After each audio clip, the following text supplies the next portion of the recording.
সুকান্ত মজুমদারের ছবি দেখতে পাচ্ছেন। কেন্দ্রীয় মন্ত্রী, বালুরঘাটের সাংসদ, সস্ত্রীকে ভোট দিতে যাচ্ছেন সুকান্ত মজুমদার, রাজ্য বিজেপির নেতা। কি বলেছেন তিনি আমরা শোনাবো।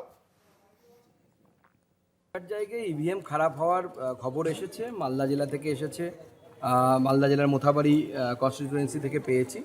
এটা প্রতিবারই হয়, এটা টেকনিক্যাল ফল্ট। অনেক সময় যারা ভোট কর্মী তারাও কোনো ছোটোখাটো ভুল করে ফেলেন, তো এটা তো সমস্যা নয়। 1.5-2 ঘন্টা পর সেখানে হয়ে গেছে, কিন্তু সেক্টর অফিসারের ফোন অন ছিল না বলে গ্রামবাসীরা ক্ষুব্ধ হয়ে একটু বিক্ষোভ দেখিয়েছিল। মোটের উপর ভোট শান্তিপূর্ণ। বেশ কয়েকটি জায়গায় তৃণমূল একটু ঝামেলা করার চেষ্টা করছে। আমার কাছে যা খবর, বীরভূম জেলার সিউড়িতে সোর্স জামিংয়ের একটা চেষ্টা করা হচ্ছে। যেহেতু বুথে কিছু করা যাচ্ছে না, কেন্দ্রীয় বাহিনী এবং অন্যান্য ফোর্সেস আছে, কিন্তু যেখান থেকে লোক ভোট দিতে বেরোবে সেই জায়গাগুলোতে মোড়ের মাথায় 10 জন 20 জন করে তৃণমূল গুন্ডা দাঁড়ানোর চেষ্টা করছে। কেন্দ্রীয় বাহিনী যথেষ্ট সজাগ আছে। আমার বিশ্বাস মোটের উপর ভোট শান্তিপূর্ণ হবে এবং এই ভোট